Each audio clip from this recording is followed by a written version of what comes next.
조금 순종하면 우리 행할 길 완하겠네. 주를 의지하며 순종하는 자를 평생 떠나지 않으리라.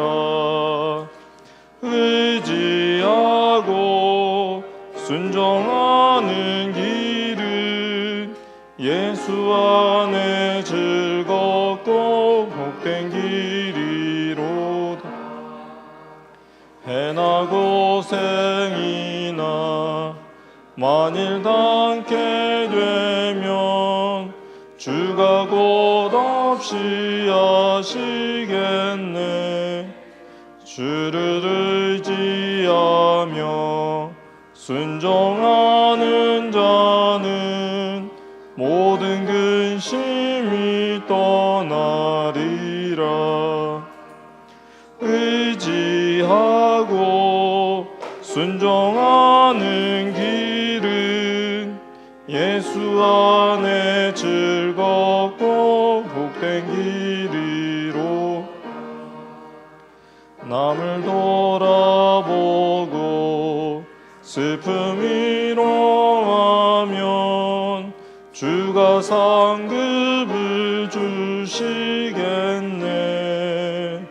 주를 의지하며 순종하는 자는 걱정 대신에 복 받겠네. 의지하고 순종하는 길은 예수 안에 즐겁고 복된 길이로다. 주를 힘입어서 말씀 잘 배우고 다닐 때 주와 함께 하세.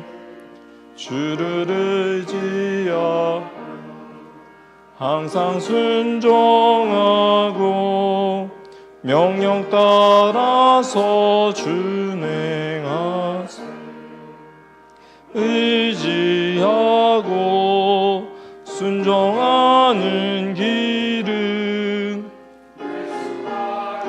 즐겁고 복된 길이로. 546장 주의 말씀 듣고서 함께 찬미하시겠습니다.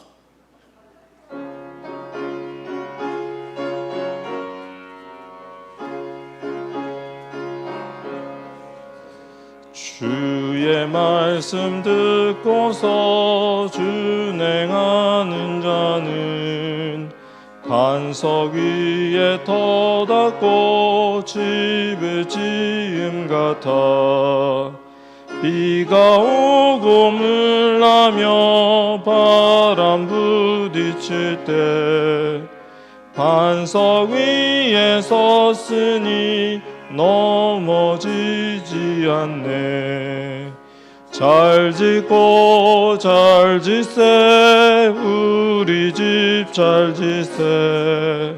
만세 반석 위에다 우리 집 잘 짓세. 주의 말씀 듣고도 행치 않는 자는 모래 위에 터닫고 집을 지음 같아. 비가 오고 눌나며 바람 부딪힐 때 모래 위에 섰으니 크게 무너지네. 잘 짓고 잘 짓세. 우리 집 잘 짓세. 만세 반석 위에다 우리 집 잘 짓세. 저나 모든 사람들 집을 짓는 자세. 반석 위에 아니면 모래 위에 짓네. 우리 구주 오셔서 지은 값을 줄 때 새 응공을 따라서 영영 상벌 주리. 잘 짓고 잘 짓세 우리 집 잘 짓세 만세 반석 위에다 우리 집 잘 짓세. 오늘 전도의 둘째 날 여러분께서 말씀을 들으시고 예언의 말씀을 통하여서 여러분의 기초를 다시금 튼튼하게 하시는 오늘 되시기 바랍니다. 545장 아무데나 예수 나를 이끌며 함께 찬미하시겠습니다. 545장입니다.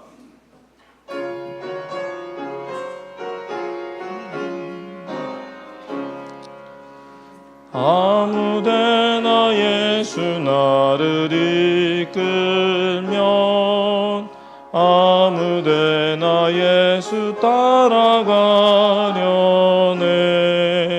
예수같이 아니 가면 나겠고 항상 주와 함께 가면 겁없네. 아무데 가든지 두려움 없겠네. 아무데나 주와 함께 가려네.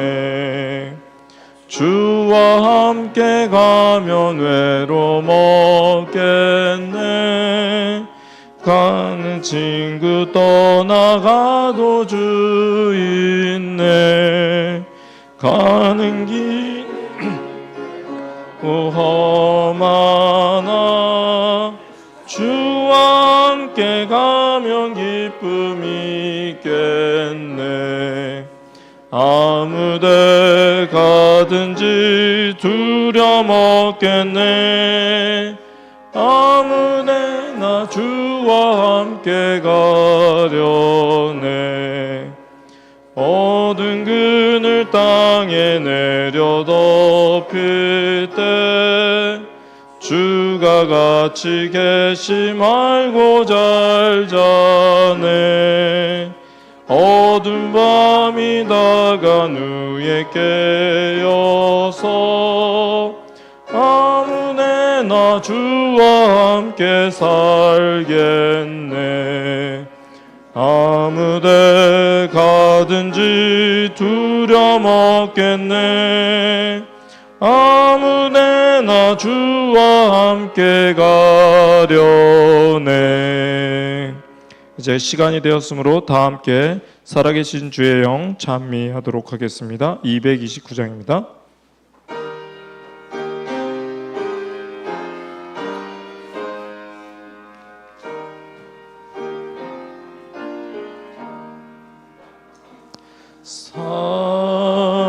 살아계신 주의 영 부어주소서.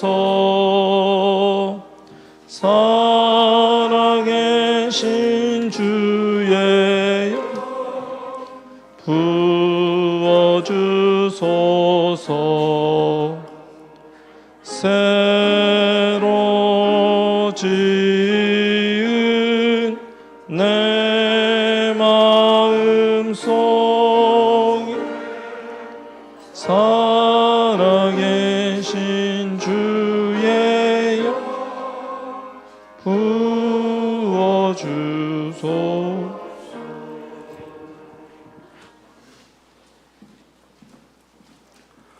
우리 다 같이 안식일 첫날 묵상으로 예배를 시작하겠습니다.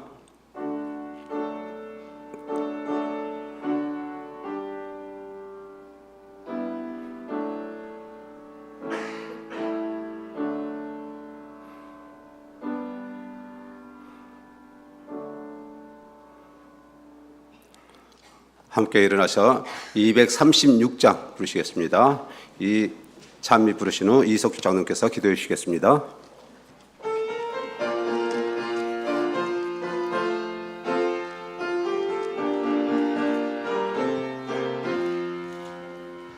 거룩한 말씀을 연구하세. 구주를 항상 찾아서 생명의 말씀 잘 알도록 날마다 가르침 받세. 거룩한 책을 연구하며 진리를 찾아 구하라.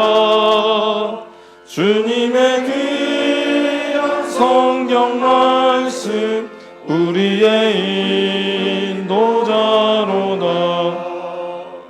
거룩한 말씀을 연구하세.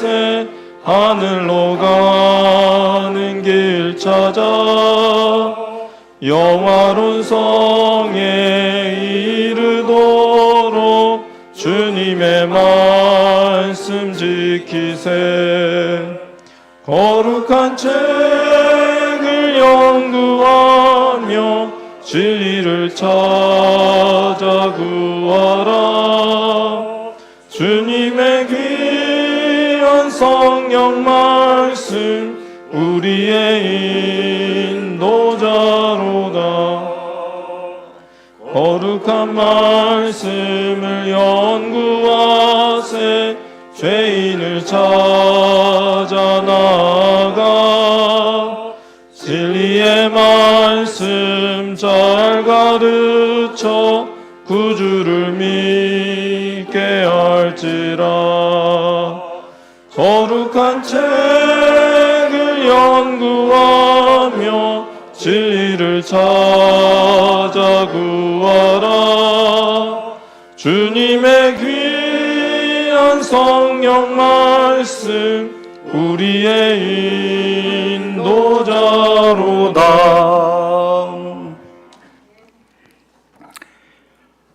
하늘에 계신 하나님 아버지, 오늘 또 생명축제인 전도회에 저희를 불러 모아주시고 참된 진리의 말씀이 선포될 수 있도록 인도해 주셔서 감사합니다.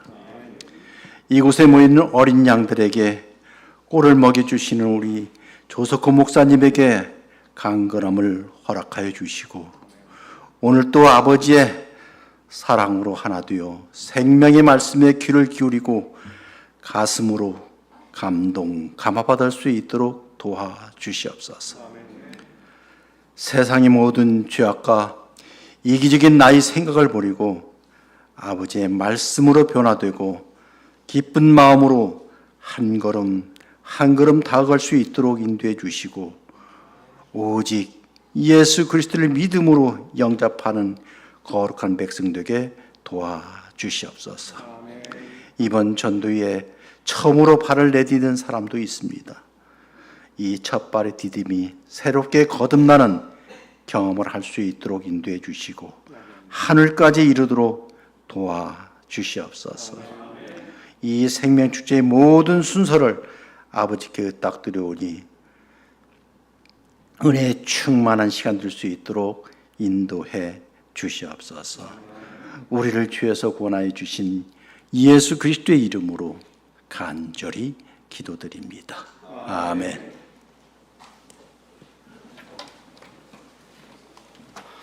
안식일 주님의 전을 찾는 모든 분들 환영합니다. 전도의 둘째 날 우리 목사님께서 말씀을 주기 전에 김정현 청년이 우리들에게 특별 참여해 주시겠습니다.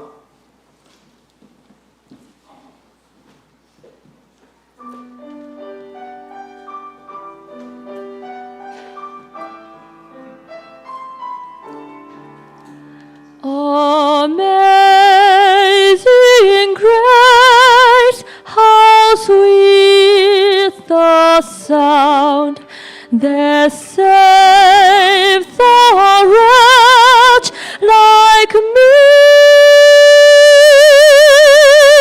I was lost, but now am found. Was blind, but now I see.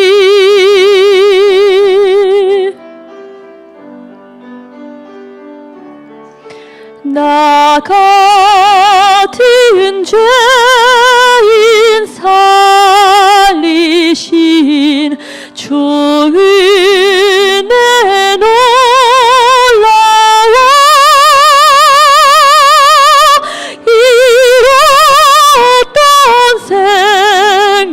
찾았고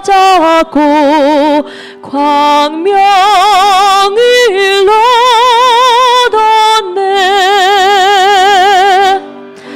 이제껏 내가 산 것도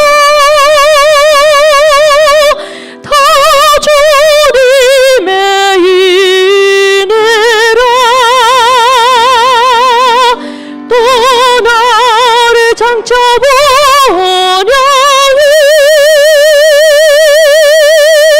인도해 주시리.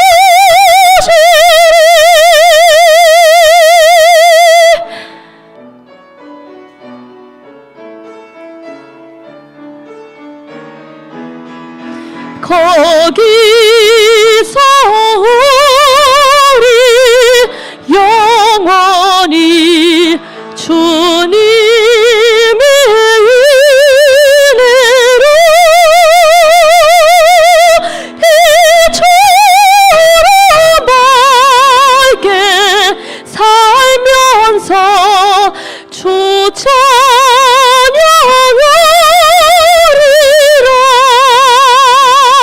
놀라운 주 사랑 아멘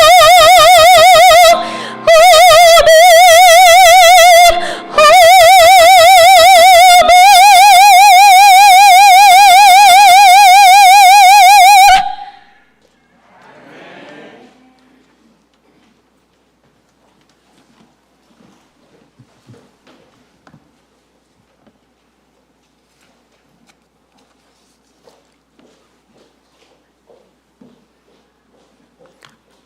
오늘도 이 시간 하나님의 거룩한 말씀을 공부하기 위하여 찾아오신 여러분들을 진심으로 환영합니다. 어떤 분은 이 성경에 익숙한 분들도 있고 또 어떤 분들은 또 이제 처음 이렇게 경험하는 분들도 있을 것이기 때문에 어색한 시간이 아닐까, 또는 이해가 잘 안 됨으로 말미암아 지루할 수도 있는 시간이지만, 우리 하나님의 귀한 역사로 여러분들이 이전에 보지 못했던 내용 또는 어떤 그 의미들을 파악함으로 말미암아 구원의 샘물을 끌어올리는 여러분들이 되어 축복의 시간이 되기를 간절히 바랍니다. 오늘 이 시간에 우리가 공부해야 할 주제는 다니엘서 7장을 통하여 불법의 사람이 누구인지 공부하도록 하겠습니다. 우리가 어제는 다니엘서 2장을 통하여 이 세상 역사가 어떻게 진행될 것인지에 대해서 공부했는데, 아주 짤막하게 간단하게 복습을 한다고 하면, 어제 이제 이러한 그림을 보았어요. 오늘은 이것보다 더 기이한 그림을 여러분들이 이제 보게 될 것인데, 분명한 사실은 다 성경에 있는 내용이에요. 성경에 없는 것을 어디서 집어다가 여러분들에게 소개하는 시간이 아니라 성경에 있는 내용을 여러분들에게 이야기하면서 이것이 이러한 의미를 가지고 있다. 그렇기 때문에 우리들의 신앙은 이런 식으로 발전되어져야 된다. 이제 이것을 여러분들과 함께 공유하기 위하여 여러분들을 초대한 것입니다. 자, 도대체 이게 뭘까? 이제 다니엘서 2장의 내용인데, 느부갓네살 왕이 꿈을 꾸었는데 이제 이러한 신상을 보았단 말이에요. 그렇죠? 머리는 정금으로 이루어졌고, 그 다음에 가슴과 팔은 은으로, 그 다음에 배와 넓적다리는 노스로, 두 다리는 철로, 그리고 발이 있는데 이 발은 철과 진흙으로 섞여 있는 그러한 신상을 보았어요. 도대체 이게 뭐냐? 이것이죠. 이것이 무엇인지 어제 우리는 공부를 했단 말이죠. 이 금으로 표상되어진 머리는 기원전 605년에 세워진 그 근동을 제패한 바벨론 제국을 이야기한다 했고, 성경 예언을 보게 되면 이 금나라가 금보다 못한 은나라에 의하여 무너질 것이라 그랬는데, 이 바벨론 나라를 제패하고 이 세상에 우뚝 선 국가가 누구냐라고 이야기할 때에 두 팔, 즉 두 연합국에 의하여 바벨론을 무너뜨린 메디아라고 하는 나라와 페르시아 제국을 이야기한다 공부했어요. 그러면 이 메데페르시아가 영원토록 이 세상을 지배하며 군림할 것이냐? 성경 예언은 아니다. 이 나라도 망할 것이다. 어떠한 나라에 의하여? 노스로 표상되어진 헬라 제국에 의하여, 그리스 나라에 의하여, 알렉산더가 이끌었던 이 그리스 나라에 의하여 무너질 것이다 라고 예언했는데 언제? 2600년 전에. 그런데 역사 속에서 문자 그대로 그 예언이 성취되었음을 어제 우리는 확인하면서 하나님의 기이한 능력에 우리는 찬양과 영광을 돌렸습니다. 그 다음에 이 노스로 표상되어진 그리스 나라가 또 무너질 것이냐? 무너진다, 이건 무너진다. 그럼 어떠한 나라에 의하여 무너질 것이냐? 철로 표상되어진 이 다리 나라, 로마 나라에 의하여 무너질 것이다 라고 공부를 했어요. 그럼 이 로마 나라는 또 무너질 것이냐? 다른 나라에 의하여. 성경 예언을 보게 되면 무너질 것이라 말하지 아니하고 나누일 것이라 이야기했는데, 그러면 이 로마 나라가 이 역사 속에서 정말 무너지지 아니하고 나뉘어졌는가? 문자 그대로 이 발이 10개이듯이 10개 나라로 쪼개졌는가라고 이야기할 때에 게르만 민족의 이동으로 말미암아 이 로마가 동로마 서로마로 나뉘어진 다음에 이 발가락이 10개이듯이 10개의 나라로 정확히 나뉘어졌다라고 하는 사실을 공부했고, 그것이 오늘날 분열되어져 있는 상태로 존재하고 있는 유럽 제국을 이야기하고 있다라고 이야기했어요. 유럽이 재통합을 시도할 것이지만 재통합은 결코 이루어지지 아니할 것이다. 하나님의 예언이 있고, 그렇기 때문에 그 예언대로 예수님이 이 땅에 오시기 전에, 이 세상 종말이 오기 전에 이 유럽은 분열되어진 상태로 존속되어질 것이다. 우리는 그 예언을 믿고 사는 사람들이란 말이죠. 그런데 이 유럽이 분열되어진 상태로 있을 때에 하나님께서 한 나라를 세우시는데 무엇으로 말미암아? 뜨인 돌에 의하여 이 영원한 왕국이 세워질 것이다 그랬는데, 이 뜨인 돌, 성경에서 이 돌은 누구를 상징한다 그랬어요? 살아계신 예수 그리스도를 상징한다 그랬어요. 그렇기 때문에 뜨인 돌에 의하여 이 세상 역사가 끝날 것인데, 무너질 것인데, 종말을 고하게 될 것인데, 그 뜨인 돌은 예수님이, 승천하신 예수님이 다시 오시는 재림 사건으로 말미암아 이 지상 역사가 마무리되어질 것이다 라고 우리는 어제 공부를 통해서 확인을 했습니다. 예수를 모르고 믿지 않는 사람들은 이 세상 그냥저냥 살다가 지구 종말과 동시에 그들의 생애도 끝날 것이지만, 예수님의 십자가의 은혜로 말미암아 누구든지 저를 믿는 자마다 영생을 얻을 것이다 라고 하는 이 말씀, 이 하나님의 약속을 믿음으로 오늘 예수님을 붙잡고 사는 사람들에게 있어서는 이 지구 종말이 끝이 아닌 또 다른 세계에 대한 시작이라고 하는 사실을 우리가 이해하고 믿음으로 말미암아 소망 중에 살아간다. 이것을 말씀을 통하여 확인했습니다.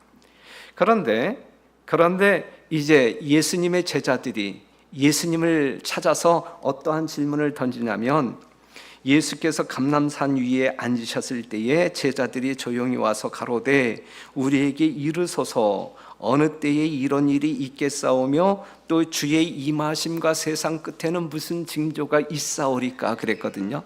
여기에 있는 말씀을 본다고 하면 이 지구의 종말 사건과 예수님의 재림 사건은 동일한 사건임을 말하고 있는 거예요. 주의 임하심과 세상 끝에는 무슨 징조가 있사오리까 그랬단 말이에요.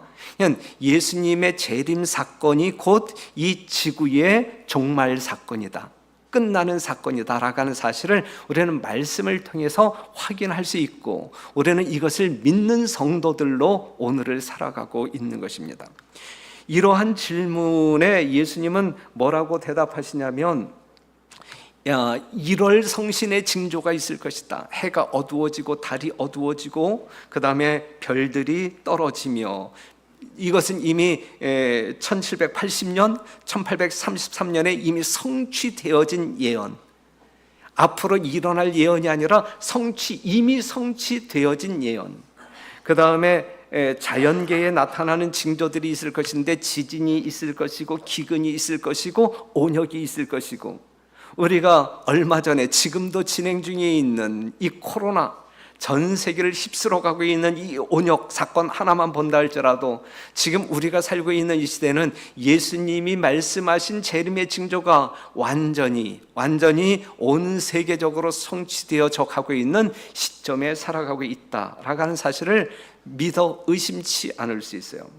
그 다음에 국가와 민족 간에 나타나는 징조가 있을 것인데 나라와 나라 사이에 또한 민족과 민족 사이에 쟁투가 일어날 것을 예언하고 있는데 뭐 러시아와 우크라이나 사건만 본다 할지라도 지금 어떠한 상황인지 알 수 있을 것이고 그 다음에 인류 사회에 나타나는 징조들이 있을 것인 각종 범죄가 늘어나고 있고 이혼율이 증가하고 있고 동성연애가 증가하고 있고 이것이 다 말세의 징조거든요.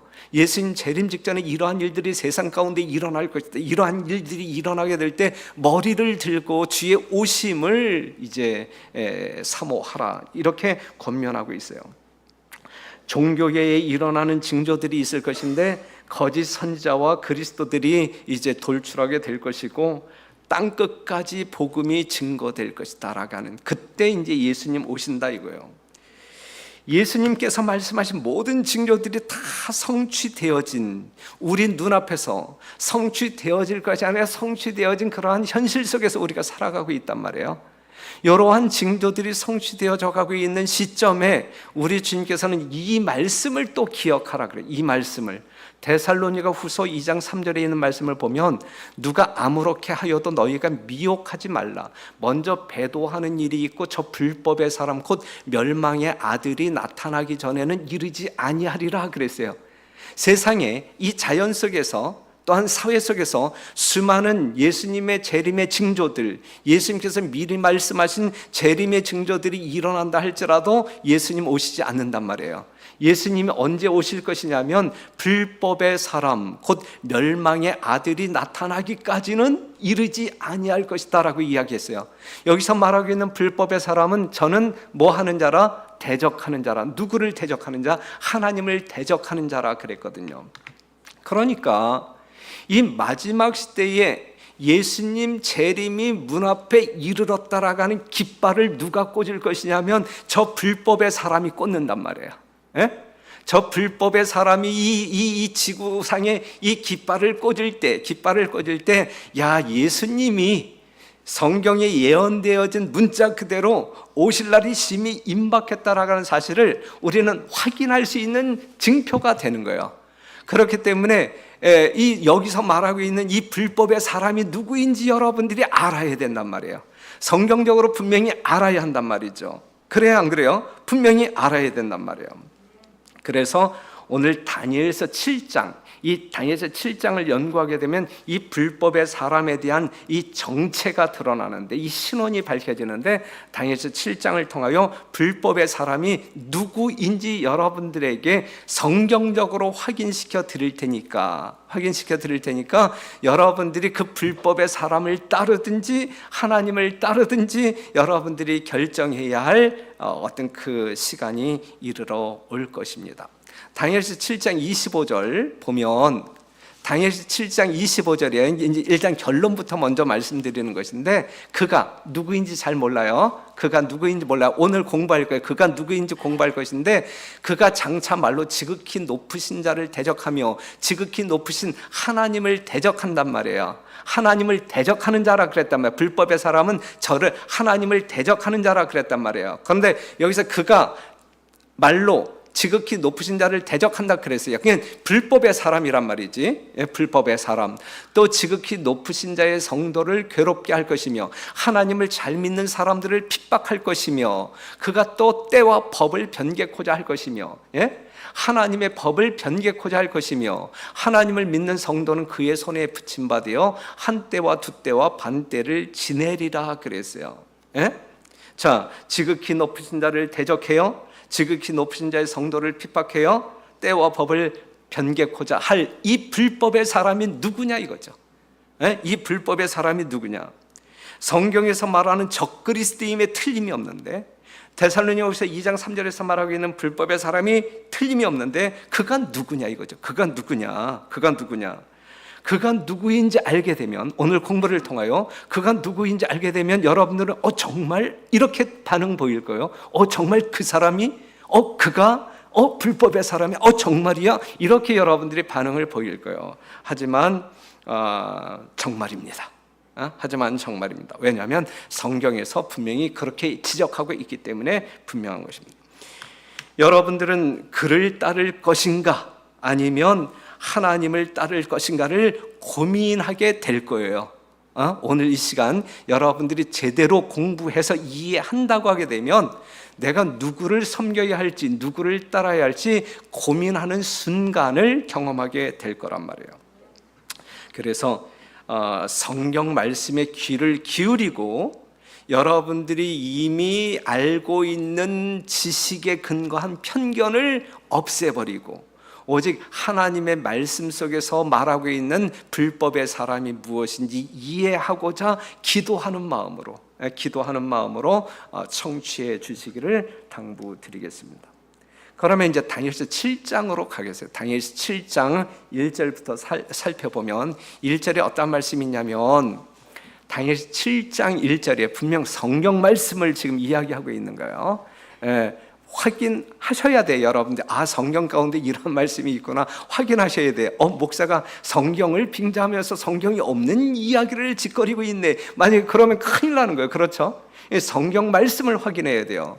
다니엘 7장 1절 보니까 바벨론 왕 벨사살 원년에 다니엘이 그 침상에서 꿈을 꾸며 뇌 속으로 이상을 받고 그 꿈을 기록하며 그 일의 대략을 진술하니라 그랬어요. 우리가 어제 다니엘서 2장을 공부하면서 느부갓네살 왕이 꿈을 꾸었는데 오늘은 어제 느부갓네살 왕의 꿈을 풀어주었던 다니엘이 직접 하나님께로부터 이상을 받아요. 꿈을 통하여 이상, 계시를 받는단 말이에요. 하나님의 뜻을 전달받는단 말이에요. 그러한 일이 다니엘서 7장에 있게 되는데, 그럼 이 다니엘을 통하여 이 마지막 시대에 살아가고 있는 여러분들에게 무엇을 말씀하려고 하시는지 우리가 오늘 그것을 귀담아 듣자 이거예요. 다니엘이 계시를 보았단 말이에요. 이 마지막 시대에 여러분들이 들어야 할 기별을 다니엘에게 주었단 말이에요. 다니엘을 통하여 증거되어지는 그 하나님의 뜻이 무엇인지, 하나님은 진짜 여러분들에게 무엇을 말하고 싶어 하시는지, 이것을 우리가 듣는 시간이거든요. 그것도 정확히 이해해야 한단 말이죠. 오늘은 그러한 시간 여러분들에게 정말 아주 놀라운 사실을 깨닫고 그것이 여러분들의 어떤 그 구원과 직결시키는 아주 복된 시간이기를 간절히 바랍니다. 그러면 2절로 넘어가면 2절 이제 중요한 내용이니까 한번 다 같이 한번 읽어볼게요. 시작. 다니엘이 진술하여 가로되 내가 밤에 이상을 보았는데 하늘에 네 바람이 큰 바다로 몰려 불더니 큰 짐승 넷이 바다에서 나왔는데 그 모양이 각각 다르니 그랬어요. 그냥 다니엘이 계시 속에서, 이상 속에서 뭘 보았냐면 바람, 바다, 짐승을 보았단 말이에요. 바람이 어디를 향하여 불었어요? 바다를 향하여 불었어요. 그랬을 때 바다에서 짐승이 올라오는데 4마리의 짐승이 순서적으로 올라오는데 모양이 다 달랐다. 이것이 다니엘이 하나님께로부터 받은 이상이에요. 여기에는 분명히 하나님의 기별이 담겨져 있는 거예요. 특별히 마지막 시대를 살아가고 있는 여러분들에게 전달하고 싶은 기별이 있는 거예요. 그래서 우리는 이해를 해야 돼요. 그런데 여기서 말하고 있는 바람, 바다, 짐승, 이건 다 상징입니다. 상징. 그럼 그 상징이 의미하는 내용이 무엇인지 우리는 성경에서 답을 찾아야 돼요. 바람? 이 바람은 뭘 의미하는 것이지? 바다는 뭘 의미하는 것이지? 어디에서 답을 찾아요? 성경에서 그 답을 찾아야 된단 말이에요. 성경이 아닌 다른 데서 바람은 이거야, 짐승은 이거야, 이렇게 끄집어가지고 오게 되면 성경이 뒤죽박죽 되는 거예요. 성경을 제대로 이해 못하게 된단 말이죠. 그러면 성경을 보게 되면 바다는 요한계시록 17장 15절을 보게 될 때 백성, 많은 사람들이 군집해 있는 무리들을 이야기한다라고 이야기하고 있어요. 열국을 이야기한다라고 이야기하고 있는 거예요. 아, 바다는 많은 백성들이 군집해 있는 열국을 이야기하는 것이구나. 이렇게 이해하시면 틀림이 없어요. 성경적으로 틀림이 없는 해석이에요. 바람, 우리가 예레미야 49장 36절 37절 보니까 바람은 전쟁을 이야기하는 것이네, 이렇게 이해할 수 있는 것이거든요. 그렇게 이해한다고 하기에는 틀림없는 이해예요. 분명한 해석이에요. 짐승, 다니엘 7장 17절을 보니까 짐승은 나라를 상징하는 것이네, 이렇게 성경은 말해주고 있는 것이거든요. 자, 바다는 뭐라고요? 백성. 바람은 뭐라고요? 전쟁. 짐승은 뭐라고요? 왕국을 이야기하는, 나라를 이야기하는 거예요. 그러면 우리가 다니엘서 7장 2절에 있는 말씀을 다시 이제 어떤 그 상징에 맞는 의미로 다시 한번 읽어본다고 하게 되면, 다니엘이 진술하여 가로되 내가 밤에 이상을 보았는데 하늘에 내 전쟁이 큰 많은 무리 가운데서 일어나더니 큰 짐승 나라 넷이 바다에서 무리 중에서 나왔는데 그 모양이 각각 다르니 그랬어요. 쉽게 말씀드린다고 하게 되면, 사람들이 모여 사는 곳에 항상 뭐가 있어요? 전쟁이 있잖아요. 전쟁이. 그렇죠. 싸움이 있잖아요. 싸움이 있으면 패자가 있고 승자가 있잖아요. 패자는 승자에게 굴복하잖아요. 그렇죠. 사람들이 있는 곳에 전쟁이 일어났을 때 새로운 나라가 탄생하는 어떤 그 인간사를 말해주고 있는 것이거든요. 지금 그것을 이야기하고 있는 거예요. 자, 그런데 이 바람이 바다로 불었을 때 바다에서 뭐가 올라왔다 그랬어요? 짐승. 몇 마리의 짐승이 올라왔어요? 4마리의 짐승이 올라왔는데 첫째 짐승은 이렇다라고 성경은 이야기하고 있어요. 첫째는 사자와 같은데 독수리 날개가 있더니 내가 볼 사이에 그 날개가 뽑혔고 또 땅에서 들려서 사람처럼 2발로 서게 함을 입었으며 또 사람의 마음을 받았으며 그랬어요. 이러한 짐승 봤어요? 사자가 있는데 독수리의 날개를 가지고 있는 이러한 짐승 여러분 보셨나요? 상징이에요.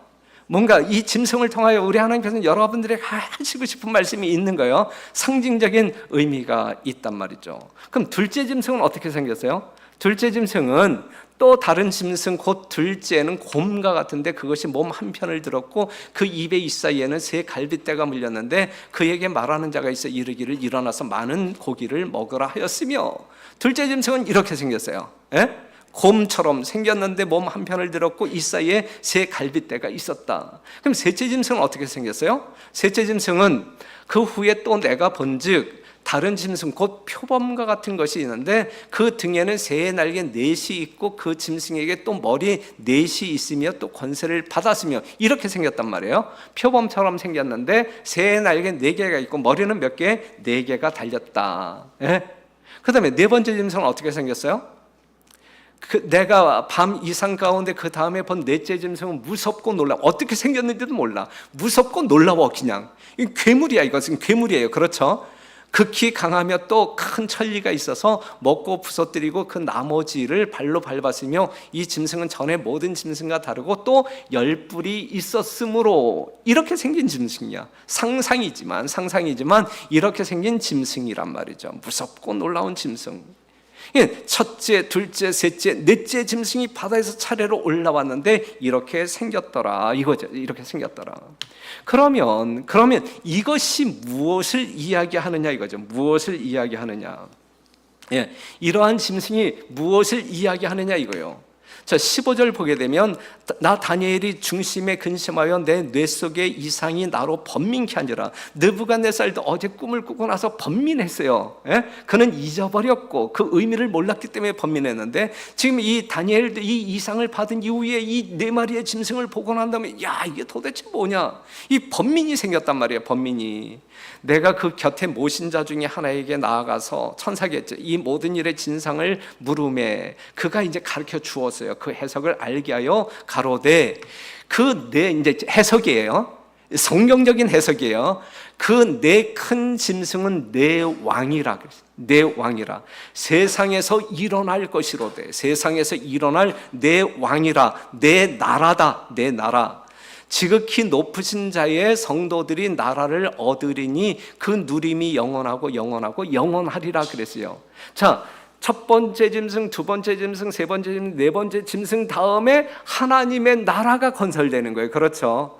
그렇다고 하게 되면 여러분들이 어제 공부했을 때에 금으로 표상되어진, 은으로 표상되어진, 노수로 표상되어진, 철로 표상되어진 네 나라, 이 세상에서 일어날 네 왕 공부했잖아요. 그 다음에 하나님의 영원한 돌나라가 형성되어지잖아요. 그렇죠? 그러면 다니엘서 7장과 다니엘서 2장을 비교한다고 하게 되면 이 세상에서 일어날 네 개의 나라, 바벨론, 메데 페르시아, 그 다음에 그리스, 로마, 그 다음에 열국, 그 다음에 하나님의 나라.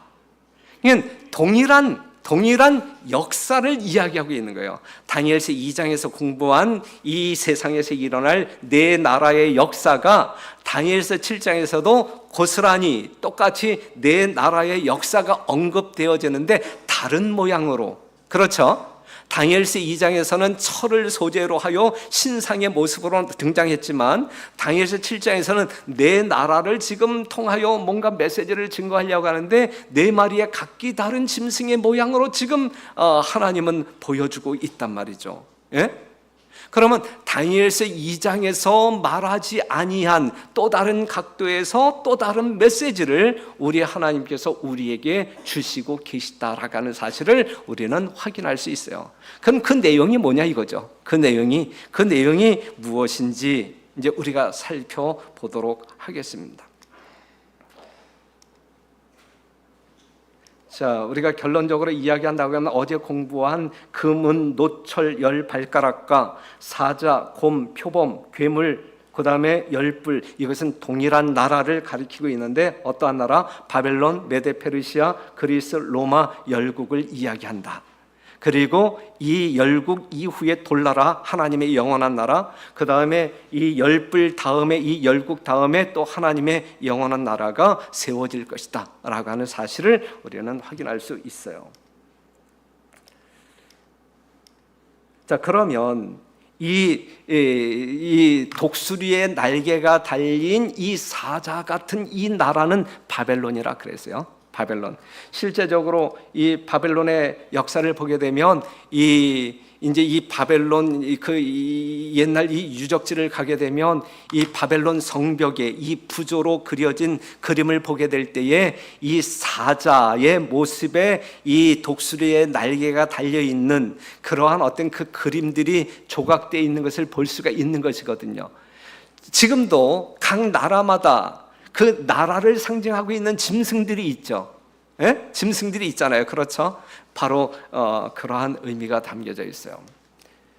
예.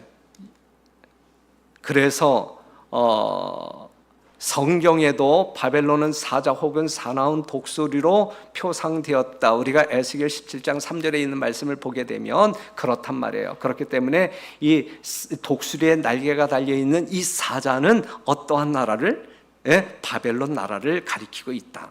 그 다음에 이 두 번째 나라, 이 곰과 같은 몸 한편을 든 이 곰과 같은 나라는 그 바벨론 나라를 무너뜨리고 세워진 메데 페르시아 나라를 이야기하고 있는데, 몸 한편을 들었다는 이야기는 어제 이 가슴과 팔이라 그랬잖아요. 오른팔과 왼팔 힘의 세기가 달라요. 그렇죠? 세력의 불균형을 이야기하고 있는데, 몸 한편을 들었다는 이야기는 이 균형이 제대로 잡혀요, 안 잡혀요? 불균형이잖아요. 예, 이 세력의 불균형, 메디아가 처음에는 강한 나라로 이 메데 페르시아와 연합했지만 후에는 얼마 안 있어서 페르시아가 더 강대한 나라로 이 메디아를 그냥 예속시키고 말았다. 하지만 연합국이라고 하는 그 형태는 끝까지 유지가 되었다라는 사실을 말해주고 있어요.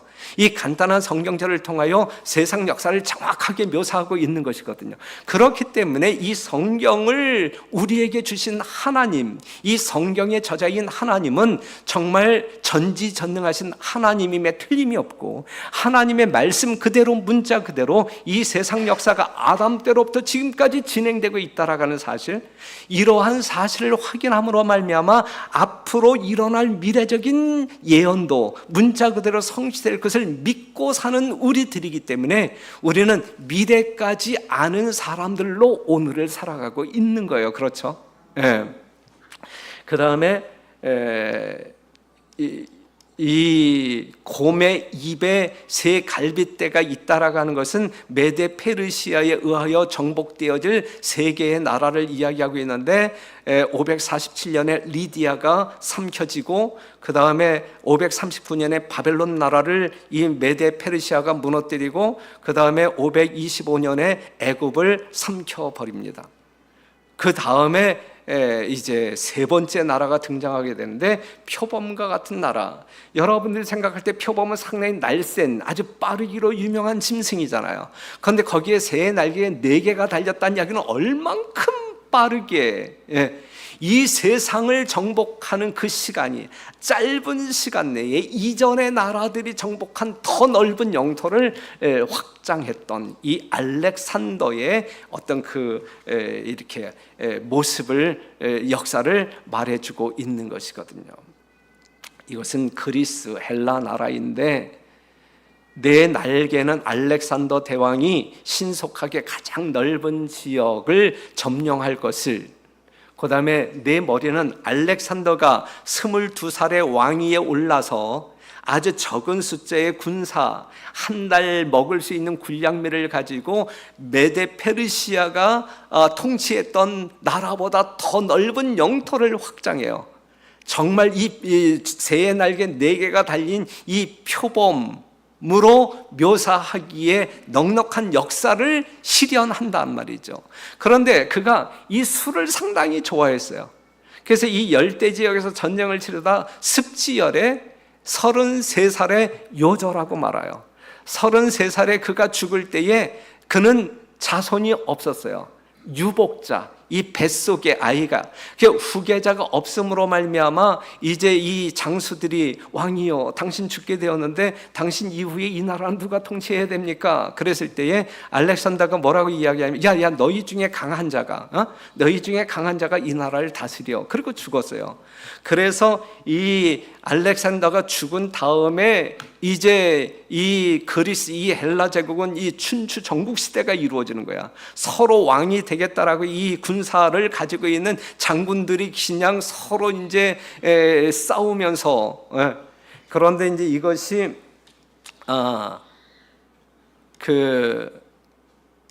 이제 안티고노스라고 하는 사람이 야야 내가 왕이야 다들 조용히 있어 그랬을 때에 이제 네 장수 카산더, 리시마쿠스, 셀리쿠스, 프톨레미가 연맹하여 이 안티고노스를 잡아버리고 이 장수들이 각자 이 헬라 나라를 4분해 가지고 이젠 장수가 아니라 왕으로 등극하는 그러한 역사가 이루어지거든요. 그러니까 머리 4개가 달렸다는 이야기는 알렉산더가 죽은 다음에 이 헬라 나라가 4개의 나라로 네 왕에 의하여 갈라질 것을 말해주고 있는데 역사 속에서 정확하게 4개의 나라로 분열되고 말거든요. 하나님의 말씀이 2600년 전에 다니엘을 통하여 주신 이 예언의 말씀이 역사 속에서 문자 그대로 성취되었다라고 하는 사실을 여러분들이 확인하는 순간이거든요. 분명히 확인할 정말 분명한 확인 사항이거든요. 이러한 사실을 보게 될 때에 우리가 이야기하고 있는 정말 이 우주를 창조하신 이 성경의 저자이신 이 하나님이 존재한다 존재하지 아니한다라고 논하는 것은 상당히 이성적이지 아니한 논쟁이라. 이게 이성적인 사고를 가지고 있다고 하게 되면 야 과연 하나님은 살아 계시구나, 정말 이 세상 역사 모든 것이 하나님의 말씀 그대로 이루어지고 있구나, 우리가 겸허한 심령으로 굴복할 수밖에 없는 그러한 역사적인 현실 속에 있는 것이거든요. 분명하게 그렇게 이루어졌단 말이죠. 그래서 이 헬라 나라가 네토막이 납니다. 그런데 알렉산더가 죽은 144년 뒤에 168년 6월 20일 피드나 전투에서 이 헬라 나라마저도 무너지고 4개 나라도 다 무너지고 로마 나라가 이 근동을 제패하고 세상의 제왕이 됩니다. 괴물 같은 이 로마 나라가 이제 등장하지요. 그의 이에는 뭐가 있어요? 천리가 있어요. 뭐든지 밟고 부서뜨리는. 그래서 태양은 지지 않는다. 이 로마 나라가 얼마나 넓은 영토를 확장했으면, 로마, 여러분들이 세계 여행을 다닌다 할지라도 로마에 가면 정말 수많은 어떤 그 유적 문화들이 있잖아요. 그렇죠? 우리는 그 역사를 확인함으로 말미암아 하나님의 생존을 확인할 수 있어요.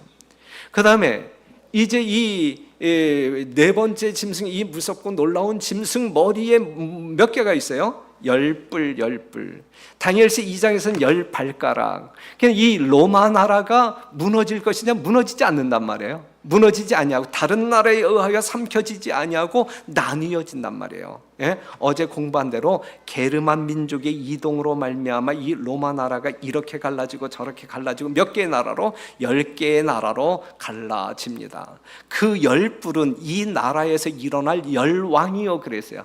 그 10뿔은 이 로마 나라에서 일어날 열왕이요. 다니엘서 2장에서 10발가락, 10나라, 로마 나라에서 일어날 열왕이요 그랬어요. 그래서 로마 나라는 이렇게 10개의 나라로 분열됩니다. 자, 이제 그런데 다니엘서 7장 19절에 있는 말씀을 보게 되면 이제 이 세상 역사가 이렇게 돌아갔는데, 우리가 다니엘 7장을 공부하게 되면 이 다니엘이 진짜 관심 있게 알고자 했던 것은 뭐 이렇게 어떤 사자 나라, 곰 나라, 이 표범 나라보다도 4번째 나라, 이 4째 나라에 관심이 집중되었어요. 그래서 이 4째 나라, 특별히 이 작은 뿔, 이 작은 뿔이 무엇인지 아주 궁금해함으로 말미암아 그 내용을 알고 싶어했고 천사에게 물어서 이제 그 답을 얻게 되는데, 19절에 있는 말씀을 보면 이에 내가 넷째 짐승의 진상을 알고자 하였으니 곧 그것은 모든 짐승과 달라서 심히 무섭고 그 이는 철이요 그 발톱은 노시고 먹고 부서뜨리고 나머지는 발로 밟았으며 또 그것의 머리에는 10뿔이 있고 그 외에 또 다른 뿔이 나오매 3뿔이 그 앞에 빠졌으며 그 뿔에는 눈도 있고 큰 말하는 입도 있고 그 모양이 동류보다 강하여 보인지라 그랬거든요. 그런데 이 동일한 내용이 7절 8절에서도 나오고 그 다음에 23절 25절에서도 나와요.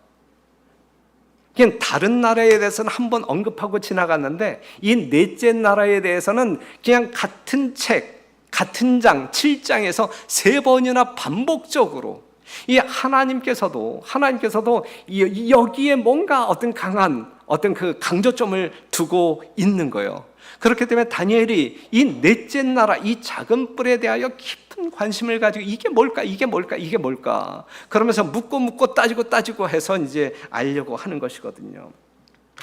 모신자가 이처럼 이르되 4째 짐승은 곧 땅의 4째 나라인데 로마란 말이에요. 로마. 이는 모든 나라보다 달라서 천하를 삼키고 밟아 부서뜨릴 것이며 그 10뿔은 이 나라에서 일어날 열왕이요 그 후에 또 하나가 일어나리니 그는 먼저 있던 자들과 다르고 또 새 왕을 복종시킬 것이며 작은 뿔 그가 장차 말로 지극히 이제 그가가 나오잖아요. 그가 누구인지, 하나님을 대적하고 성도를 핍박하고 그 다음에 하나님의 때와 법을 변개코자 하는 그가 누구인지 나오잖아요. 뭐예요? 10뿔 이후에 작은 뿔이 하나 올라와서 눈과 입이 있는 작은 뿔이 올라와서 3개의 뿔을 삼켜버리고 등극하는 요 작은 뿔. 요 작은 뿔이 데살로니가후서 2장 3절에서 말하고 있는 불법의 사람이고 다니엘 7장 25절에서 말하고 있는 하나님을 대적하는 자, 성도들을 핍박하는 자, 하나님의 법을 변개코자 하는 적 그리스도라 지금 말하고 있단 말이죠. 이걸 공부하자 이거예요. 오늘 이 작은 뿔의 정체가 무엇인지, 이 불법의 사람이 누구인지 우리가 정확히 알자 이것이거든요. 그 작은 뿔은 무엇일까? 그 작은 뿔은 서론에서 말씀드린 것처럼 하나님을 대적하는 적 그리스도임에 틀림이 없다. 여기까지 여러분들이 동의하시죠? 왜냐하면 하나님을 대적하고 하나님의 성도들을 핍박하고 하나님의 법을 짓밟아 버리는 존재이니까 하나님을 대적하는 적 그리스도임에 틀림이 없잖아요. 그렇죠? 이 적 그리스도임에 틀림이 없다. 그러면 다니엘 7장에서 언급되어진 이 작은 뿔의 특징을 우리가 살펴볼게요. 자, 이 작은 뿔, 내가 그 뿔을 유심히 보는 중에 작은 뿔이 올라온단 말이에요. 작은 뿔이 올라왔는데 그 작은 뿔이 그 사이에서 나더니 먼저 뿔 중에 셋이 그 앞에 뿌리까지 뽑혔으며 그랬잖아요. 그 다음에 이 작은 뿔에는 사람의 눈 같은 눈이 있고 또 입이 있어 큰 말을 하였느니라 그랬거든요. 자, 이런 거 봤어요? 못 봤어요? 못 봤잖아요. 그렇죠? 그러니까 상징이에요. 상징. 이 상징을 통하여 하나님께서는 우리에게 뭔가 기별을 주시는 것이거든요. 자, 이게 뭐냐 이거. 이게 뭐냐. 이 작은 뿔이 도대체 뭐냐. 이 작은 뿔의 정체가 뭐냐 이거죠. 알아야 돼요? 알아야 된단 말이에요. 우리는 알아야 된단 말이에요. 예? 정말 우리의 구원을 이루기 위해서 우리는 알아야 된단 말이죠. 모르면 미혹당할 수 있고 우리가 얻은 영원한 생명도 잃어버릴 수 있단 말. 알아야 돼요. 그러면 이 작은 뿔의 특징에 대해서 보면 첫째는 넷째 짐승에서 나온다 그랬어요. 이게 성경적인 해석이에요. 넷째 나라, 어느 나라? 로마 나라에서 나오는 거예요. 로마 나라. 자, 먼저 우리가 확인해 본다고 하게 되면 열 뿔은 이 나라에서 일어날 열왕, 열나라라 그랬잖아요. 그렇죠?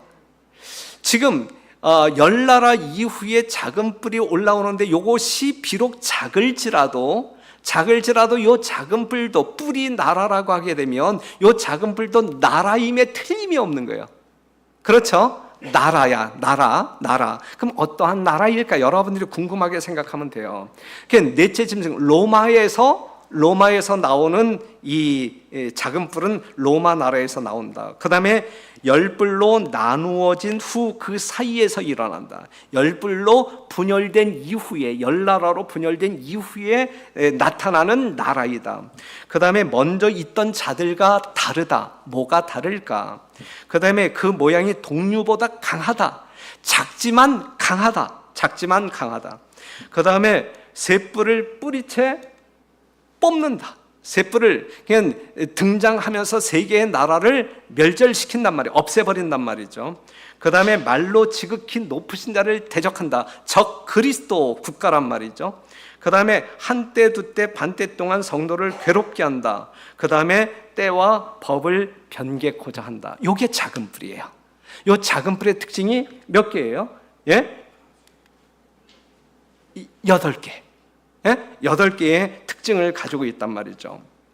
자, 작은 뿔, 열 뿔이 로마에서 일어날 10개의 나라라고 하면 요 작은 뿔도 분명 나라임에 틀림이 없는 거예요. 요건 지극히 성경적인 해석이에요.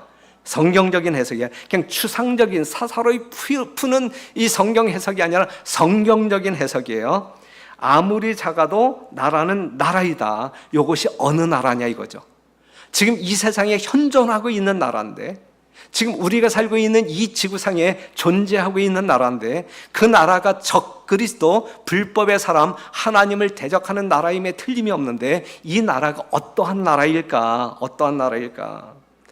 여러분들이 조금만 생각해 보아도 위에 있는 8가지 특성을 가지고 지금 이 땅에 존재하고 있는 그 작은 뿔의 나라는 어느 나라일까?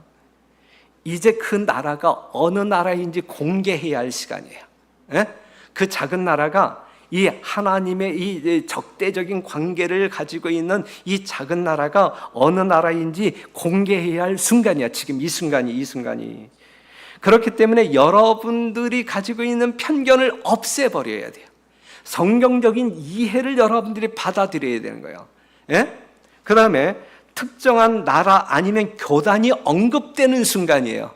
그렇기 때문에 안식일 교회는 왜 그렇게 다른 교단을 까는 거야? 이렇게 이해하면 안 되고 성경을 정확히 이해하고 가르치려고 하다 보니까는 그 교단이 언급될 수밖에 없는 거예요. 언급될 수밖에 없는 거예요. 무슨 말씀인지 이해가 되죠? 예? 예, 우리가 어떤 그 고약한 심령을 가지고 다른 교파를 이렇게 흠집내기 위해서 언급하는 게 아니라 성경에서 표기된, 표현되어진 정확한 그 나라를 언급할 수밖에 없기 때문에 언급한다라고 여러분들이 이해를 하셔야 충분한 이해가 될 수 있어요. 그래서 여러분들의 이성적인 능력, 이성적인 이해가 필요합니다. 이건 불가피하기 때문에 이 작은 뿔의 나라가 뭘까? 감 잡았어요? 이 작은 뿔의 나라가 현재 이 세상에 존재하고 있는데 어느 나라일까? 감 잡았어요? 예.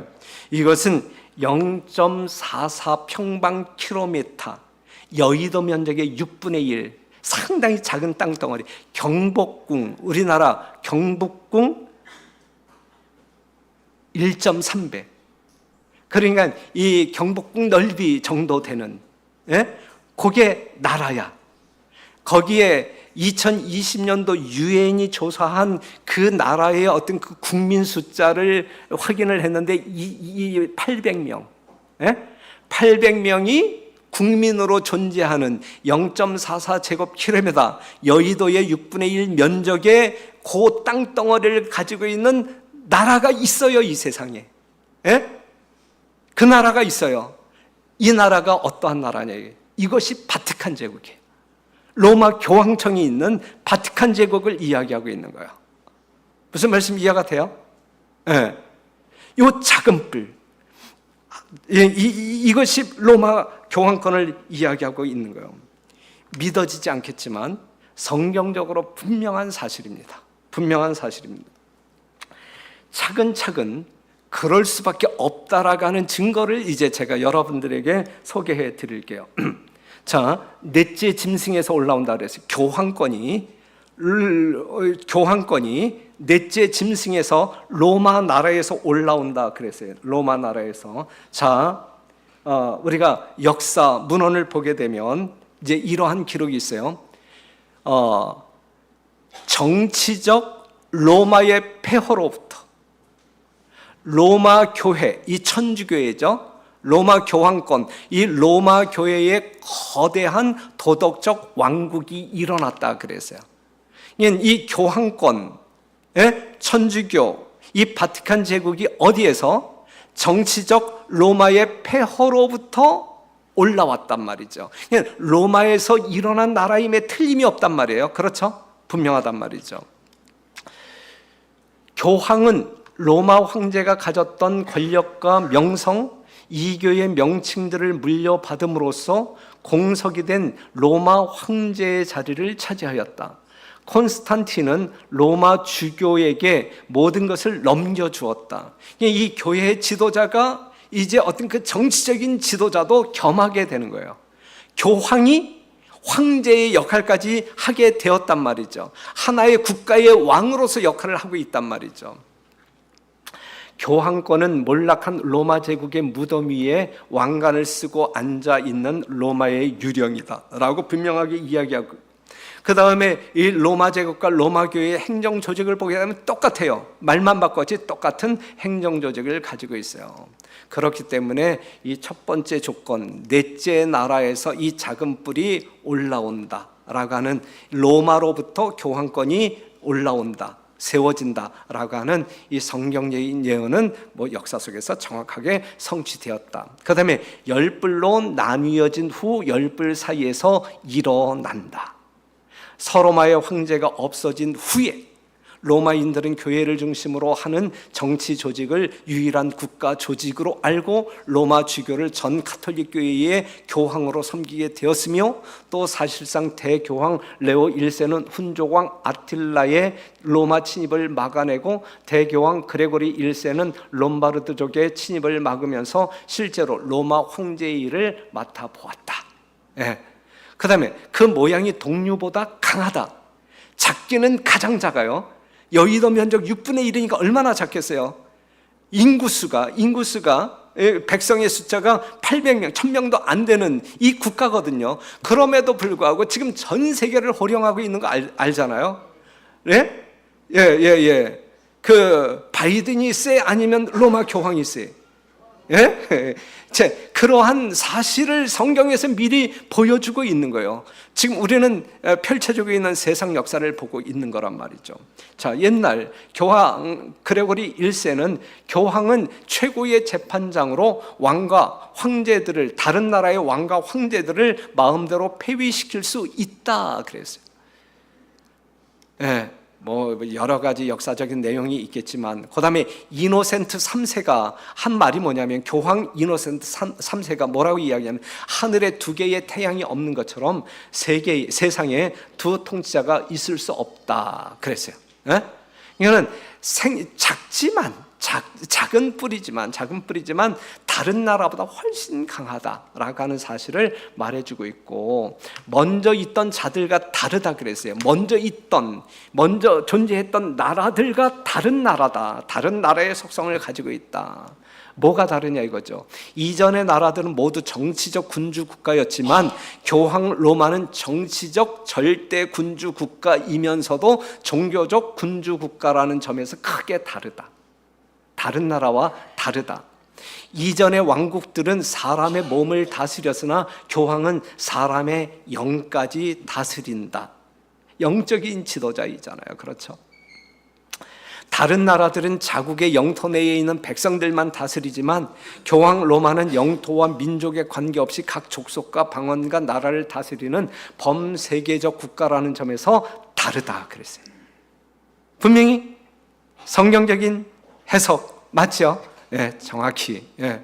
그 다음에 새 뿔을 뿌리채 뽑을 것인데, 이 작은 뿔이 올라옴으로 말미암아 먼저 있었던 뿔 중에 새 뿔을 뿌리채 뽑을 것인데, 맨 처음에는 롬 493년에 헤룰라이가 정복되어지고, 두 번째 반달이라고 하는 나라가 정복되어지고, 그 다음에 538년에 어떠한 나라? 동고드가 정복되어짐으로 말미암아 이 예언을 그대로 성취시키고, 이 세 개의 나라, 이 카톨릭을 반대했던 세 개의 나라를 정복함으로 말미암아 더 이상 이 세상에는 이 카톨릭 로마 교황을 대항하여 싸울 수 있는 세력이 다 없어졌어요.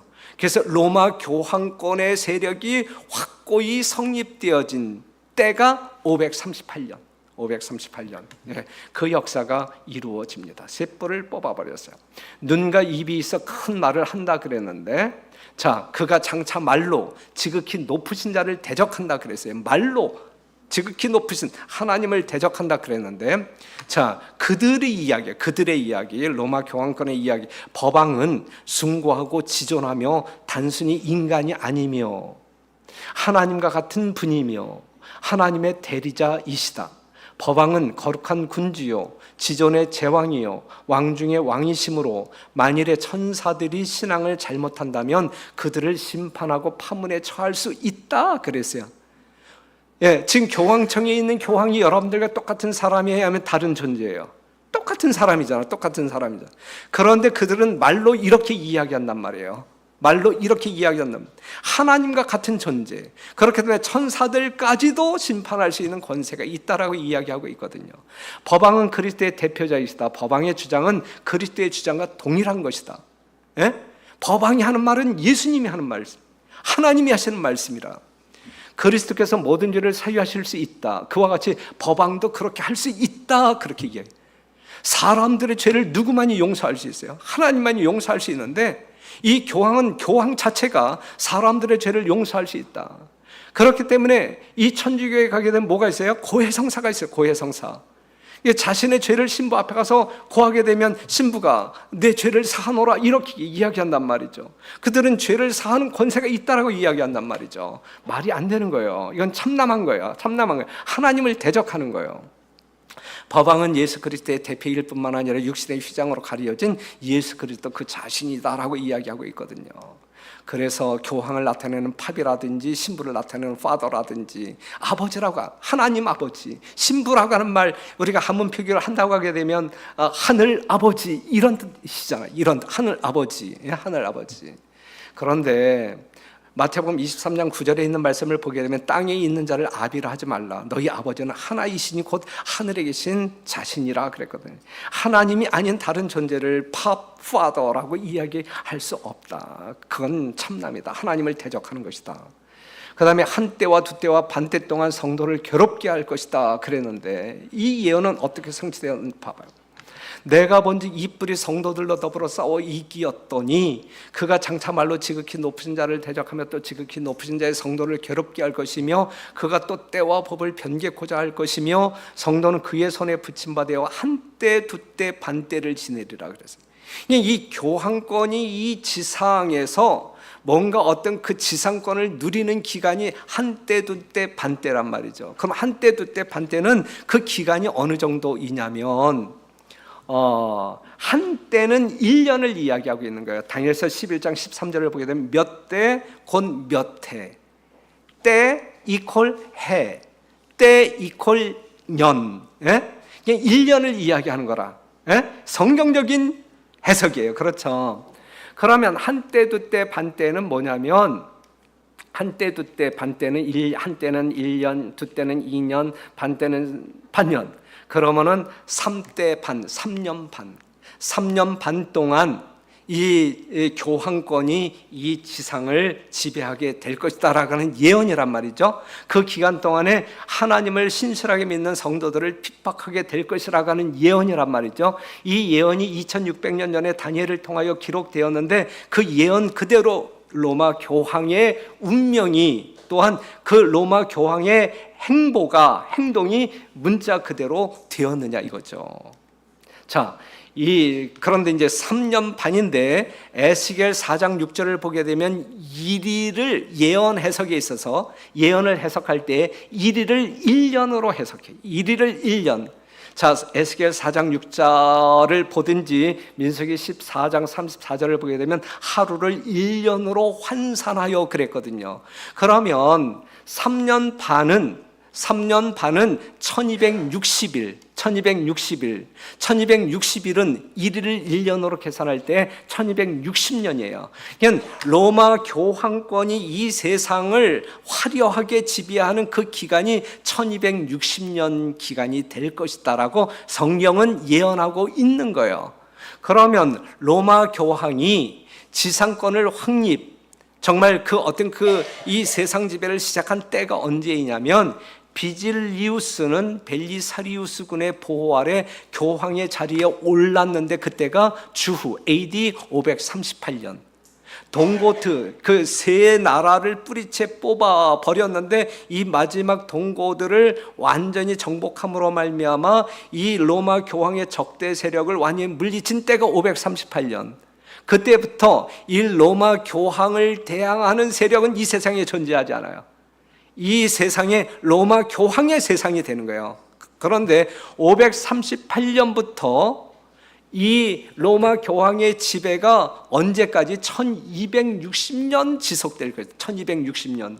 그러면 1260년이 끝나는 때가 언제이냐면 AD 1798년인데 그러면 AD 1798년에 분명하게 이 성경 예언이 맞다고 하게 되면 교황권이 몰락하는 사건이 일어나야 돼. 예? 만약에 1260년이 지난 1798년이 되었음에도 불구하고 교황권이 몰락하지 아니한다고 하면 성경은 엉터리예요. 성경은 엉터리라 이게. 그렇죠?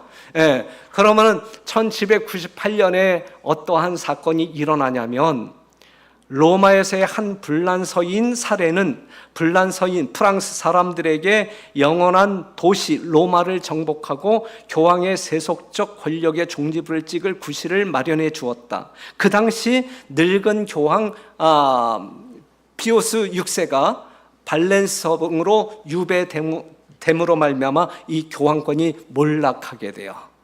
교황권이 정확히 숫자에 있어서 한 오차도 없이 정확히 1798년에 몰락한단 말이죠. 그래서 이 작은 뿔의 정체는 이 작은 뿔의 정체는 우리가 8가지의 어떤 그 특성을 보았을 때 분명하게 로마 교황권임에 틀림이 없다라는 사실을 성경적으로 확인할 수 있어요. 일찍이 인간 가운데 존재했던 어떤 다른 제도보다도 로마 교회는 더 많은 무죄한 피를 흘려 이 기간 동안에 1260년 기간 동안에 이제 하나님을 믿는 백성들을 핍박한다 그랬잖아요. 얼마나 많은 이 개신교도들이 하나님을 신실히 성경적으로 믿겠다라고 고집하는 그러한 성도들을 얼마나 핍박했는지. 이때 등장한 것이 뭐예요? 단두대가 등장하고, 그렇죠? 마녀 사장이 등장하고, 이 그리스도인들을 핍박하기 위하여, 스페인에서만도 종교 재판에 의하여 고난당한 사람들이 산채로 화형당한 사람이 31,912명 계수되었고, 뭐 얼마나 많은 사람들이, 역사가들의 기록에 의하면 거의 한 1,000만 명이 이 로마 교황의 박해로 말미암아 산채로 화형을 또한 이 짐승의 먹잇감이 되어 죽었다라고 말하고 있어요. 바돌롬의 대학살의 사건이라든지 등등 보게 되면 끔찍한 사건들이 많아요. 교황이 시인을 하지요. 교황이 시인을 하는데 이것이 동아일보 97년 8월 25일자 신문인데, 교황 요한 바오로 2세는 23일 제12회 가톨릭 청소년 대회 미사에서 4세기 전 발생한 성 바돌롬의 축일의 학살 사건에 가톨릭 교회가 개입했음을 인정했다 그랬어요. 1260년 기간 동안 538년부터 1798년까지 이 로마 교황이 정말 성경 다니엘 7장 25절에 언급한 대로 수많은 그리스도인들을 핍박한 역사를 우리는 확인할 수 있습니다. 그런데 이제 마지막으로 이 작은 뿔, 이 로마 교황권에 의하여 하나님의 때와 법을 변개시키겠다라는 예언이 다니엘 7장 25절에 있잖아요. 하나님의 법이 여러분들이 알고 있는 대로 십계명이란 말이죠. 십계명. 이게 하나님의 계명이에요. 나 외에 다른 신 섬기지 말고, 우상 만들어 섬기지 말고, 하나님의 이름을 망령되게 일컫지 말고, 안식일을 기억하여 거룩히 지키고, 부모 공경하고, 살인하지 말고, 간음하지 말고, 도적질하지 말고, 거짓 증거하지 말고, 탐내지 말라. 이게 십계명이거든요. 하나님의 십계명이거든요. 하나님의 백성들이라고 하면 마땅히 지켜야 할 법령이거든요. 그런데 이렇게 이제 이 하나님의 십계명을 하나님의 백성들에게 주었고, 이 계명은 우리가 마태복음 5장 18절에 있는 말씀을 보게 되면 천지가 없어지기 전에는 율법의 1.1획도 변경되어서는 안 돼. 없어지지 아니하리라 그랬어요. 하나님의 말씀은 1.1획도 변경되어서는 안 돼요. 하나님의 말씀, 이 성경이 없는 것을 더하거나 있는 것을 빼게 될 때 우리는 하나님을 잘못 믿게 되는 것이고 결국 구원을 잃어버리게 된다 이거거든요. 하나님의 말씀은 변할 수가 없어요. 하나님이 완전하신 것처럼 하나님의 말씀은 완전한 거예요. 하나님이 완전한 것처럼 하나님의 계명은 완전한 거예요. 하나님이 거룩한 것처럼 하나님의 계명은 거룩한 거예요. 이것을 우리가 함부로 우리 멋대로 뜯어 고칠 수가 없는 거예요. 만약에 뜯어 고치는 존재가 있다고 하면 그가 하나님이지. 그가 하나님보다 더 위에 있는 존재이죠. 뜯어 고칠 수가 없는 거예요. 그런데 예언을 보게 되면 이 작은 뿔 로마 교황권에 의하여 이 하나님의 이 십계명이 난도질 당할 것이다라고 예언되어져 있는데, 역사 속에서 그러면 실제적으로 로마 교황권에 의하여 하나님의 계명이 유린당했느냐 이것이죠. 확인해보자 이거예요. 확인해보자. 그들이 주장할 때 뭐라고 주장하냐면, 교황은 때를 변개하고 법을 폐기하고 모든 것을, 심지어는 그리스도의 교훈까지도 삭제할 권세가 있다라고 이야기해. 그들의 이야기야. 그들의 이야기. 그들 세계에 있는 사람들의 이야기예요. 교황의 이야기고 교황을 추종하는 사람들의 이야기란 말이에요.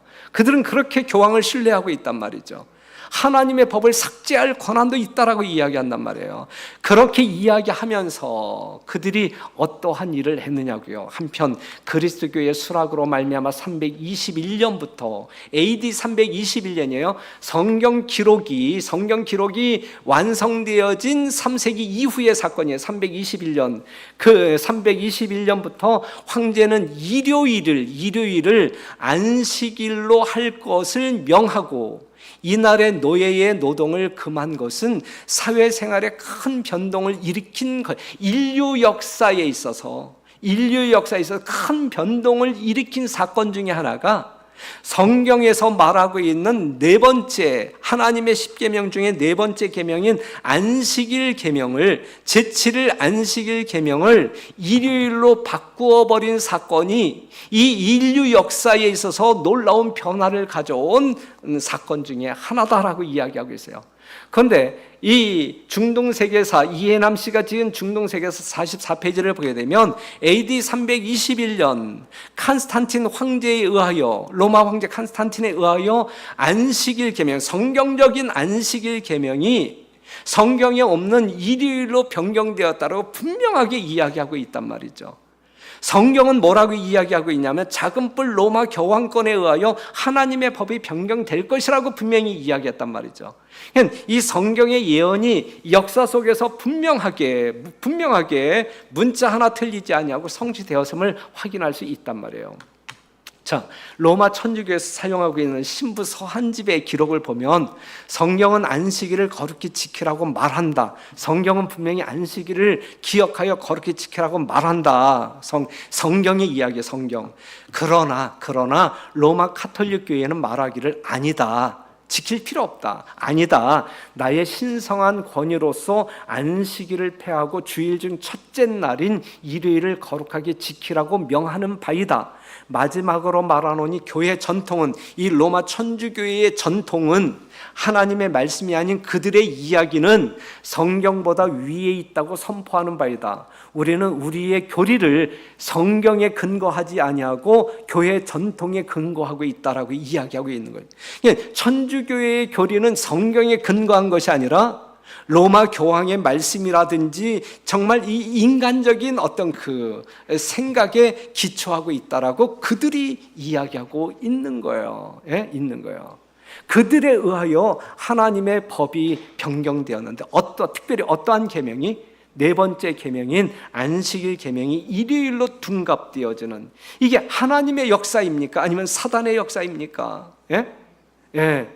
교회는 그 창립자 그리스도께 받은 거룩하고도 절대적으로 확실한 권위를 가지고 안식일을 지키는 것을 일요일로 변경하였다 그랬어요. 네. 반복되어지는 이야기. 그래서 카톨릭교는 325년 니케아 공회에서 유대교를 신으로부터의 일탈로 규정하고 유대인을 이교도로 낙인 찍는 선언을 발표함으로써 반유대주의 문을 열고 안식일도 토요일에서 일요일로 바꿨다. 성경적인 안식일은 토요일이거든요. 이 성경적인 안식일 토요일을 일요일로 바꾸어 버렸다라고 분명하게 이야기하고 있어요. 주일을 거룩하게 지킬 의무의 예를 들어보자. 이는 물론 신자의 가장 중대한 의무의 하나이지만 성서에서는 그에 대한 명백한 구절을 하나도 찾아볼 수 없다. 일요일을 지켜라, 일요일을 성수하자, 주일을 성수하자, 이런 이야기는 성경에서 한 구절도 찾아볼 수 없다라고 그들이 고백하고 있는 거예요. 성서의 안식일은 토요일이지 일요일이 아니다라고 이야기하고 있어요.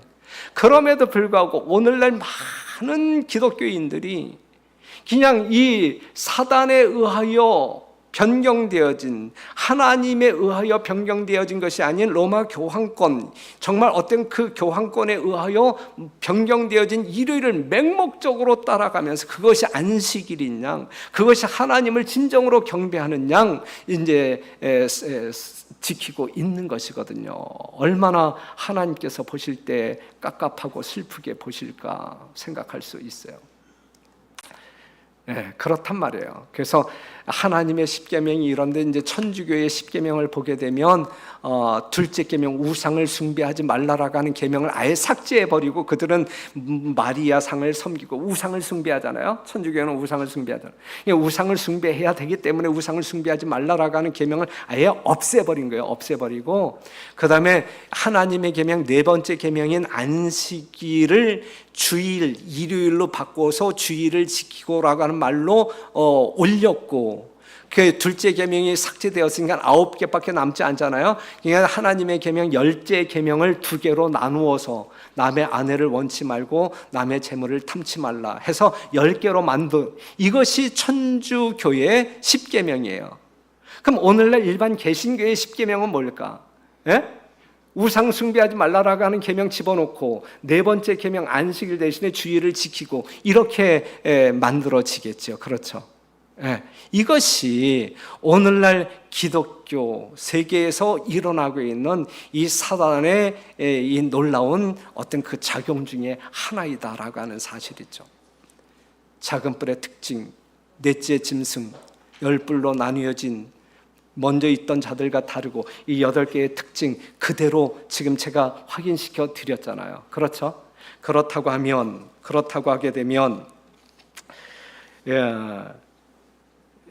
이제 이 정도면 되지 않겠어요? 작은 뿔이 무엇인지, 불법의 사람이 누구인지, 이 로마 교황권을 통하여 사단이 어떻게 이 세상 역사를 엉망으로 만들어 놓았는지, 율법의 1.1획도 변경될 수 없는 하나님의 계명을 완전히 뒤죽박죽 완전히 붕괴시켜 버린 이러한 어떤 그 성경적인 이 현실을 우리가 정확히 이해할 수 있는 것 아니겠습니까? 그렇죠? 예. 우리 하나님은 모든 사람, 여러분 모두가 구원받기를 원하셔요. 그리고 진리를 아는 데 이르기를 원하십니다. 우리 하나님은 진리가 너희를 자유케 한다 그랬어요. 진리 안에서 우리가 죄로부터 속량함을 받고 자유할 수 있는 것이지 진리 밖에서 구원받을 수 있는 영혼은 없단 말이죠. 예? 모든 사람들이 구원받기를 원하시는 하나님이시기 때문에 여러분 모두가 진리를 알기를 원해요. 성경이 아닌 어떠한 지식을 알기를 원하는 것이 아니라 성경에서 말하고 있는 하나님의 진리를 깨닫기를 원하신단 말이에요. 하나님의 말씀 그대로 믿고 따르기를 원하신단 말이죠. 이래야 참으로 하나님의 백성이지, 하나님의 말씀이 버젓이 살아있음에도 불구하고 주여 주여 하면서 엉뚱한 말씀을 쫓아간다고 하게 되면 어찌 그를 하나님의 백성이라 말할 수 있겠습니까? 진리를 알아야 돼요. 그래서 호세아 4장 6절에 있는 말씀을 보면 내 백성이 지식이 없음으로 망하는도다 그랬어요. 알아야지. 모르는데 어떻게 잘 믿을 수 있겠어요? 알아야 되는 것이거든요. 지식이 없어서 망하는 거예요. 오늘날 하나님을 믿지 아니하는 사람들, 하나님이 정말 이 세상을 창조한 정말 유일한 우리의 섬김의 대상, 유일한 신임에도 불구하고 그 사실에 대하여 알지 못하니까 믿음이 생기지도 않고, 그러니까는 그냥 영원한 생명의 길이 있음에도 불구하고 인생은 이렇게 왔다가 이렇게 죽는 거야. 그리고 그냥 죽는 거 아니겠어요? 영생이 있음에도 불구하고 이 땅에서 사는 인생, 그것도 언제 죽을지도 모르는 70년, 80년의 인생이 나의 전부인 양 믿고 사는 우리가 그것을 보게 될 때, 영생을 믿는 사람들이 그러한 사람들의 어떤 그 모습을 보게 될 때 얼마나 안타깝고 어리석게 보입니까? 그래서 마태복음 7장 21절 나더러 주여 주여 하는 자마다 천국에 다 들어가는 게 아니고 하늘에 계신 내 아버지의 뜻대로 행하는 자라야 들어간다 그랬어요. 우리가 성경책 끼고 그냥 이 교회 저 교회 다닌다고 해서 난 예수님을 믿는 사람이야, 신상 명세서 기록하게 할 때 난 기독교인이야, 종교란에 그렇게 기록한다고 해서 구원받는 게 아니라 하나님의 뜻대로 사는 사람들이 구원받는다라고 이야기하고 있어요. 그래서 마태복음 15장 8절 보게 되면 이 백성이 입술로는 나를 존경하되 마음은 내게서 멀도다. 왜? 사람의 계명으로 교훈을 삼아 가르친 나를 헛되이 경배하는도다 그랬거든요. 사람의 계명으로 교훈을 삼아 가르친 나를 헛되이 경배하는도다 그랬다면, 오늘 공부한 내용을 보게 되면 안식일이 하나님의 계명이에요? 아니면 일요일이 하나님의 계명이에요? 분명 하나님의 계명은 토요일 안식일이, 사람의 계명, 로마 교황권에 의하여 이 토요일이 일요일로 변경된 이건 엄연한 사람의 계명이라, 사람의 계명. 그런데 이 사람의 계명을 믿음으로 말미암아 구원받을 거라고 그냥 이렇게 교회 생활하는데 그건 헛된 경배라고 예수님께서 친히 말씀하고 있는 것이거든요. 헛된 경배를 통해서 구원받을 사람이 누가 있겠어요? 그래서요, 로마서 6장 16절을 보게 되면 너희 자신을 종으로 들여 누구에게 순종하든지 그 순종함을 받는 자의 종이 되는 줄을 너희가 알지 못하느냐 그랬어요. 우리는 성경에 나와 있는 제7일 안식일을 지킴으로 말미암아 이 세상을 창조하신 나를 구속하신 하나님을 섬긴다. 이것을 나타내는 믿음의 증거이고, 만약에 우리가 안식일이 아닌 다른 날을 하나님을 경배하는 날로 지킬 때에 그것은 그 날을 제정한 그 존재를 믿고 따라가는 것이지 하나님을 믿고 따라가는 것은 아니란 말이죠. 이것을 여러분들의 이성적인 능력으로 분명히 판단할 줄 알아야 된단 말이죠. 막연한 맹목적인 신앙은 우리를 구원하지 못합니다. 그래서 여호수아 이제 우리가 이제 결론인데 이제 어느 깃발 아래 우리가 서야 되겠느냐? 우리는 어디를 향하여 따라가야 되느냐 이제 이것인데, 이제 멕시코에 살고 있는 한 가톨릭 신부의 이야기예요. 가톨릭 신부의 이야기인데, 자, 개신교회는 기초가 될 만한 근거를 갖지 못하고 있다. 그 하나로서 그들은 성경상 안식일을 지키지 않고 있다. 그들이 주일을 성수하는 것이 성경상 안식일이 아니란 말이에요. 그 성경상 안식일을 지키지 않고 있다. 그들이 제7일 안식일 예수 재림교회와 연합하든지 토요일로부터 일요일로 경배일을 변경할 권한을 가진 교회, 즉 가톨릭과 연합하든지 택하여야 할 시간이 빨리 다가오고 있다. 둘 중에 하나를 선택해야 돼요. 하나님의 계명을 선택하든지 사람의 계명을 선택해야 할 그 시간이 빨리 결정해야 할, 결단을 내려야 할 그 시간이 빨리 이르러 오고 있다. 이것이 무엇을 의미하는지 내일 아침 시간에 이야기할 거예요. 그 시간이 얼만큼 또 우리 앞에 현실적으로 체감적으로 다가와 있는지 살펴보게 될 것입니다. 그러기 전에 우리는 여호수아 24장 15절에 있는 말씀처럼 만일 여호와를 섬기는 것이 너희에게 좋지 않게 보이거든 너희 열조가 저 강편에 섬기던 신이든지 혹 너희에 거하는 땅 아모리 사람의 신이든지 너희 섬길 자를 오늘날 택하라. 오직 나와 내 집은 여호와를 섬기겠노라 그랬어요. 오늘이라고 하는 이 시간, 내일이 아니고 오늘이라고 하는 이 시간, 지금 이 순간에 우리가 섬겨야 할 대상이 누구인지 선택하라 이거예요. 예? 하나님께서는 우리들의 자유의지를 강제하지 않아요. 예? 억지로 믿으라고 하지 않아요. 믿지 아니하면 저주한다라고 말씀하지 않아요. 선택은 우리 자유야. 하나님께서 우리 인간들에게 준 자유, 예? 우리가 행사할 수 있는 유일한 자유, 예?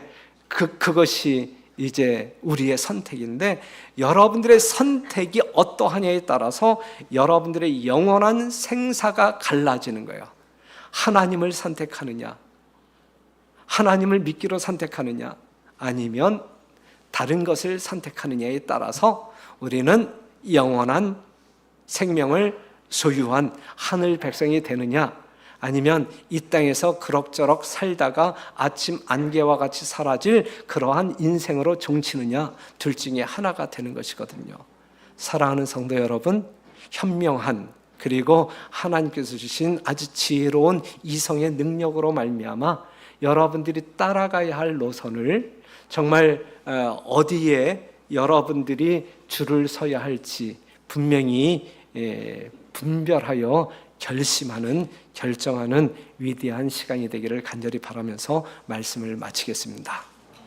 내일 시간에는 어떠한 주제로 공부할 것이냐면 이것을 받아야 하나.